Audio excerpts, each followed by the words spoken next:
जी बंदाम। बंदाम बंदाम।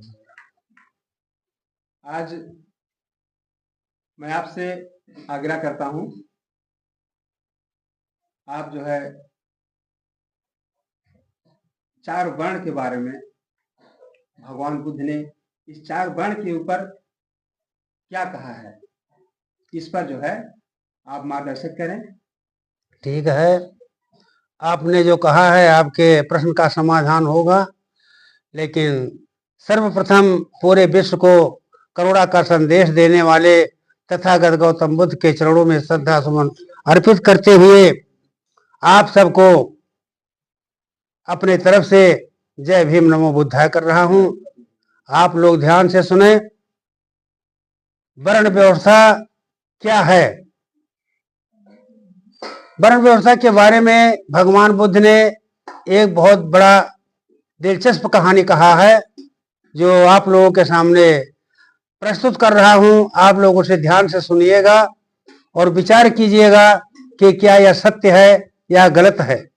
भगवान बुद्ध ने जो कहा है कि हमारे ही बातों का आप तर्क करके सोचिएगा, अगर सही होगा तो मानिएगा, अगर नहीं सही होगा तो ना मानिएगा।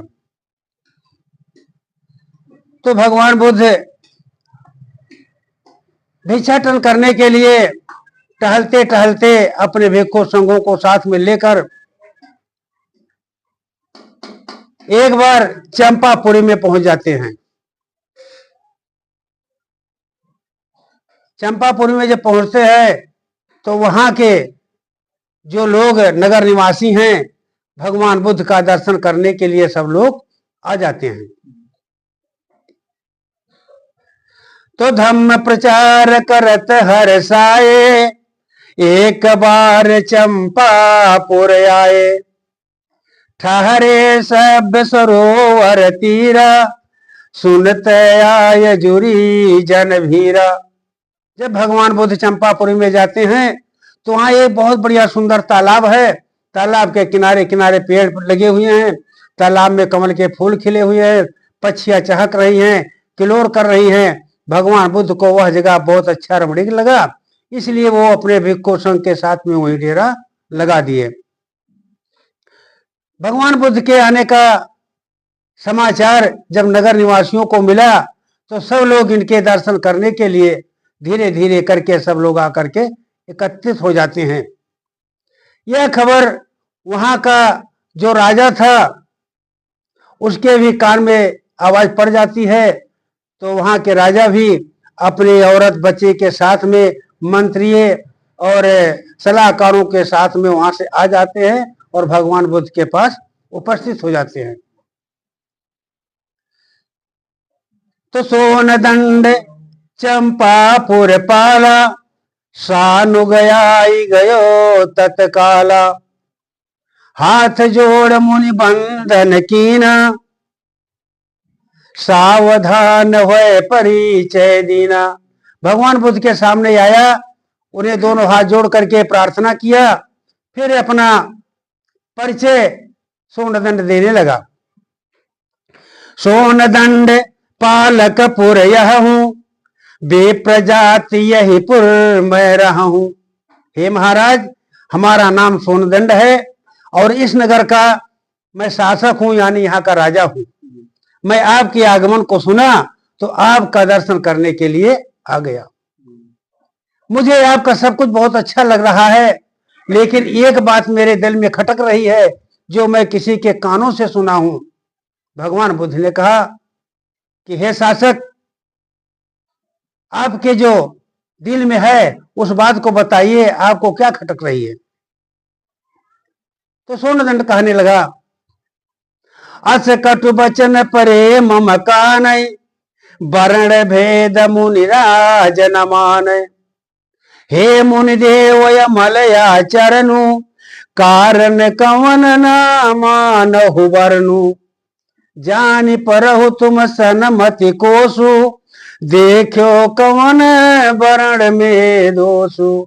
हे महाराज, मैं यही सुना हूं कि आप वर्ण व्यवस्था को नहीं मानते हैं, जबकि पूरा देश, पूरा समाज वर्ण व्यवस्था को मानता है और उसी के हिसाब से चलता है, लेकिन आप वर्ण व्यवस्था को नहीं मानते हैं। क्या कारण है? आप तो शीलों के खान हैं, सदगुण के खान हैं, फिर भी आप नहीं मानते, उसका क्या कारण है? तथागत ने कहा, हे विप्र, वर्ण व्यवस्था क्या मतलब क्या होता है, क्या आप उसे जानते हैं? तो सूर्यदंड ने कहा, महाराज, वर्ण व्यवस्था का मतलब यही है कि 4 वर्ण होते हैं, ब्राह्मण, क्षत्रिय, वैश्य और शूद्र। ये 4 वर्ण होते हैं और उनमें ब्राह्मण सबसे श्रेष्ठ होता है। लेकिन ये सुनता हूं कि आप किसी को श्रेष्ठ नहीं मानते हैं, सब मनुष्यों को एक बराबर मानते हैं, एक समान जानते हैं। तो इसका क्या कारण है कि जो आप ब्राह्मण को यानी वर्ण व्यवस्था को नहीं मानते हैं? भगवान बुद्ध ने कहा,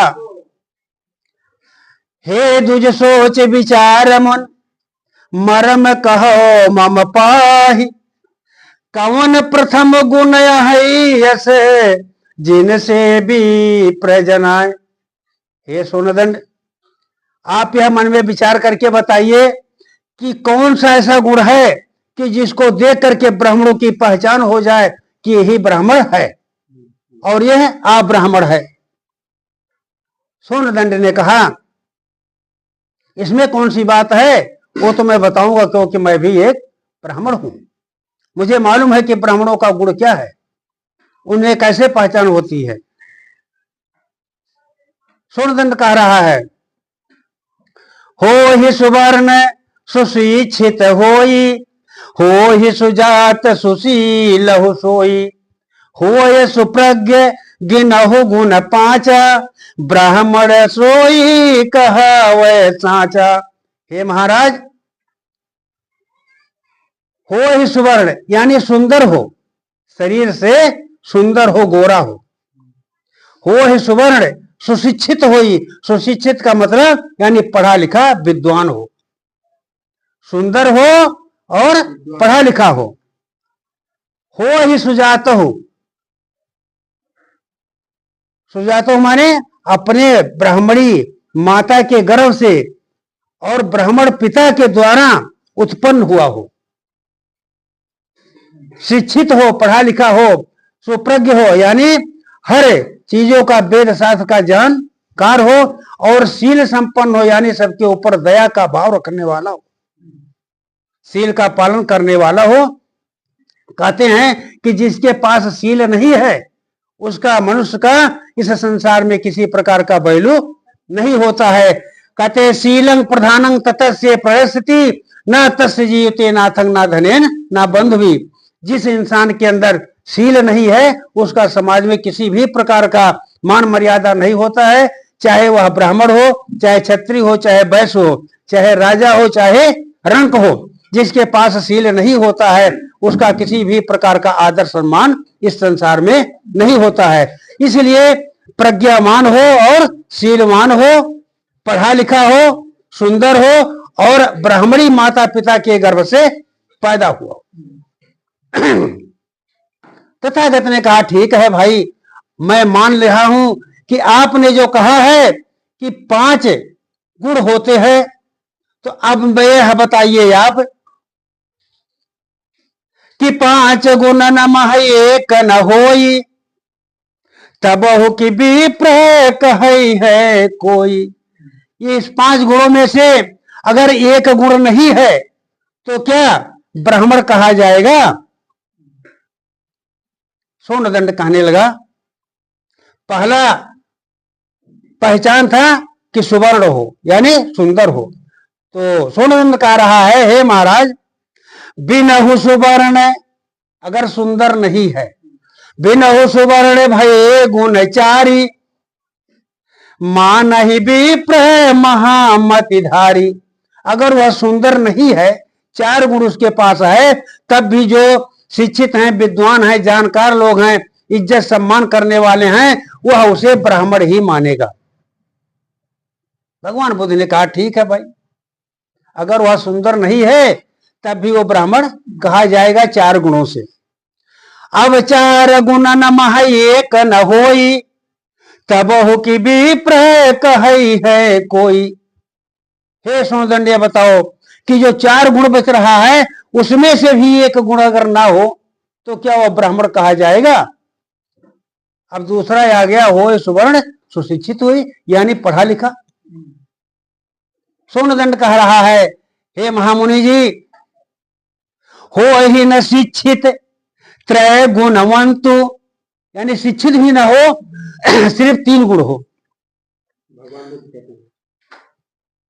सोनदंड कह रहा है कि अगर उसका शिक्षित भी ना हो, पहले तो सुंदर था वो नहीं रहे, फिर शिक्षित भी ना हो, 3 गुण खाली हो ही न शिक्षित त्रय गुणवंतु, मान ही विप्र महामतिमंतु। अच्छा, अगर उसके पास 3 गुण है तब भी उसे लोग ब्राह्मण कहेंगे। भगवान बुद्ध ने कहा ठीक है भाई, अब ये बताओ कि 3 गुण न मह एक न होई, तबहु की विप्र कही है कोई। अगर उस 3 गुणों में से एक गुण और ना हो तब भी वो ब्राह्मण कहा जाएगा। हाँ। सोनदंड कहा रहा है, महाराज जी, अब तो आ गया कि अपने ब्राह्मणी माता के गर्भ से पैदा हुआ हो जो,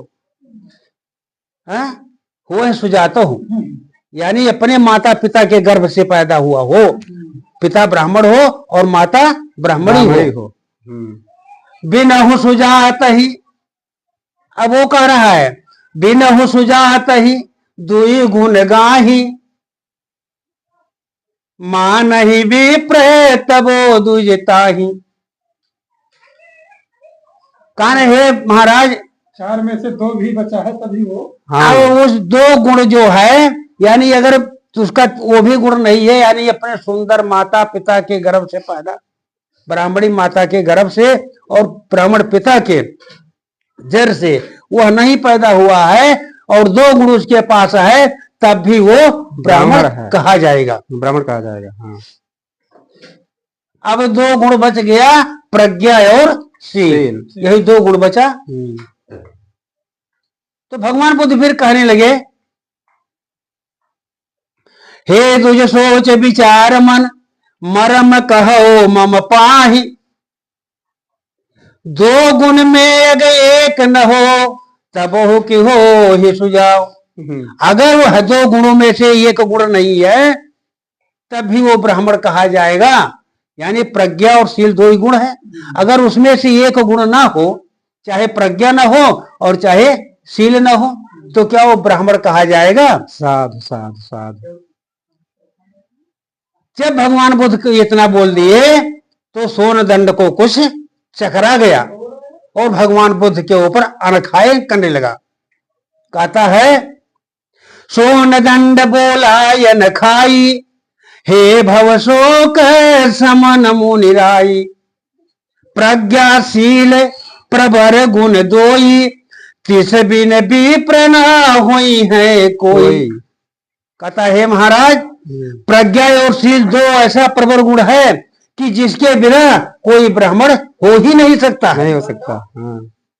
साधु साधु। कहीं ठीक है भाई, अगर प्रज्ञा और शील के बगैर ब्राह्मण नहीं हो सकता है तो अब यह बताइए, शूद्र प्रज्ञाशील धर, हे दुज हो कि कोई, हो ही सुप्रज्ञ सुशील बहु, तथ्य क्यों राखो गोय। अब सोनदंड कह रहा है, भगवान बुद्ध ने कहा, अब ये बताइए कि क्या इस दोनों गुणों में से प्रज्ञा और शील वाले शूद्र में भी कोई होता है? सोनदंड कहता है, हे महाराज, इस चीज को कैसे छिपा कर कोई रख सकता है कि शूद्र में भी बहुत से लोग शीलवान और प्रज्ञावान होते हैं। साधु साधु। अब भगवान बुद्ध सोनदंड के ऊपर अपना तर्क तो डाल ही रहे हैं कि उन 5 गुणों में से लाते लाते 2 गुण पे ले आए। अब ये 2 गुणों का भी तर्क निकाल रहे हैं भगवान बुद्ध सोनदंड से। क्या कह रहे हैं? ब्राह्मण वंश जन्म भय जेते, हो ही सुप्रज्ञ सुशील किते ते। हे सूर्यदंड महाराज, अब ये बताइए कि ब्राह्मण वंश में जो लोग पैदा होते हैं क्या सब के सब शीलवान और प्रज्ञावान होते हैं? यानी जो उनका जन्म होता है तो क्या वह शीलवान और प्रज्ञावान होते हैं सब? सूर्यदंड ने कहा ब्राह्मण वंश विदित भल मोही। भाई मैं भी ब्राह्मण हूं, तो सूर्यदंड कह रहा है ब्राह्मण वंश विदित भल मोही और हो ही सुप्रज्ञ और सब ही सुशील सुप्रज्ञ न होई। हे महाराज, कि सब के सब लोग प्रज्ञावान और शीलवान नहीं होते हैं। होते तो हैं लेकिन सब लोग नहीं होते हैं। साधु साधु साधु। भगवान बुद्ध ने कहा ठीक है, अब ये बताइए कि क्षत्रिय वंश जन्म भय जेऊ हो ही सुप्रज्ञ सुशील कितेऊ। जो क्षत्रिय वंश में जन्म लेते हैं क्या उनमें भी कोई शीलवान और प्रज्ञावान होते हैं? होता है। सूर्यदंडकारा है भगवान प्रज्ञ सुशील करहु कि मनाही हो ही विपुल जन क्षत्रिय माही।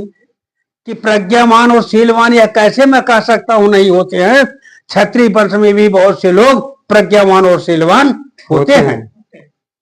भगवान बुद्ध ने कहा ठीक है, अब यह बताइए वैश्य वंश बीच जन्म ये हो ही सुप्रज्ञ सुशील कितेऊ। जो वैश्य वंश में जन्म लेते हैं तो क्या वो भी प्रज्ञावान और शीलवान होते हैं? साधु साधु साधु। सूर्यदंड ने कहा हे महामुनि प्रज्ञ सुशील करहु कि मनाही हो ही विपुल जन वैश्य नमाही।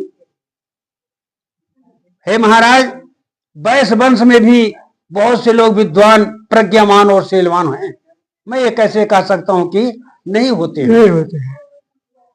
फिर भगवान बुद्ध ने कहा कि अब चौथे वर्ण पर आ जाइए। शूद्र प्रज्ञाशील धर हे दुज हो कि कोई। कि शूद्र वंश में जो जन्म लेते हैं क्या वो भी शीलवान और प्रज्ञावान होते हैं? होते हैं। सूर्यदंड ने कहा हे महामुनि जी हो ही सुशील सुप्रज्ञ बहु तथ्य क्यों राखो गोय। शूद्र वंश में भी बहुत से लोग विद्वान, बहुत से लोग सन्यासी, संत, महात्मा शीलवान और प्रज्ञावान हुए हैं, इस चीज को कैसे कोई छिपा सकता है? भगवान बुद्ध ने कहा हे सूर्यदंड, अब एक बात बताओ, सब वर्णन में ही एक समय को ब्राह्मण क्षत्रिय वैश्य और शूद्र सब वर्णों में, सब वर्णन में ही एक समय को हो ही सुप्रज्ञ सुशील अनेको। हर वर्णों में जब प्रज्ञावान और शीलवान बहुत से होते हैं, वर्ण भेद कर हे मुनिनाहा है फिर गूढ़ परोजन कहा। हे महाराज, अब यह बताइए कि जब सब वर्णों में एक ही समान प्रज्ञावान शीलवान होते हैं तो फिर वर्ण व्यवस्था बनाने का कौन सा गूढ़ प्रयोजन है जिसे आप वर्ण व्यवस्था मानते हैं और बनाते हैं? क्या प्रयोजन है जब एक ही समान सब प्रज्ञावान शीलवान है, उनमें कोई भेद ही नहीं है, तो फिर वर्ण व्यवस्था बनाने का क्या कारण है? तो दे न सके कुछ उत्तर यचू का और नयन नवाई रहे दुज मुंह का। साधु साधु साधु। बोले बुद्ध तजो छल छाही तो कछु भेद न मनुजन माही। हे ब्राह्मण, अगर ये छल पाखंड छोड़ दो तो मनुष्यों के अंदर में किसी भी प्रकार का किंचित भेद नहीं है। आंख मुंह नाक सब एक समान है, रूप रंग कदकाठी एक समान है, एक समान। बोल भाषा सब एक समान है, खाने पीने का तरीका एक समान है, एक समान। भोग संभोग करने का एक समान है, बच्चा पैदा करने का और बच्चा ग्रहण करने का एक ही तरीका है, फिर उनमें क्या भेद है? ये छल पाखंड जो है, इसे अगर दूर कर दिया जाए तो किसी भी प्रकार का भेद नहीं रहेगा। वर्णवाद विषपन्नक घोरा, बरस ही बैर गरल चहोरा। ये वर्णवाद जो है, ये चारों तरफ जहरीली आग फैलाने वाला है, जो सबके अंदर में भेदभाव पैदा कर देता है। पोषक पक्षपात कर पूला, और वेदक साब भाव कर सूला। यह वर्ण व्यवस्था का एक पुलिंदा है, पालने वाला वर्ण व्यवस्था का नियम है। बाकी जो साभ्य भाव है, अगर उसे सही तरीके से सोचा जाए तो वो किसी भी प्रकार का नहीं है, सब खंडन करने ही लायक है। वर्ण व्यवस्था किसी प्रकार का मानने योग्य नहीं है। यह सब बोध यथारथ जान, ताते वर्ण भेद नहीं माने। हे सोनदंड, ये सब बातें बुद्ध एक एक करके बराबर जानते हैं, सबको जानते हैं, इसीलिए वर्ण व्यवस्था को मैं नहीं मानता हूं। हमारे धर्म में छोटा बड़ा सब एक समान है, किंचित किसी के अंदर में कोई लाभ नहीं है। चाहे ब्राह्मण हो, चाहे क्षत्रिय हो, चाहे वैश्य हो, चाहे शूद्र हो, सब हमारे संघ में एक समान है। भगवान बुद्ध की बातें सुन करके उसे ज्ञान हुआ। सूर्य बर बैन मुदित नर नाहु, भये बिलोचन लोचन लाहु। टेक शिखर महिकीन प्रणामा, परम प्रसन्न गयो निज धामा। बोलिए तथागत बुद्ध भगवान की करुणा हो।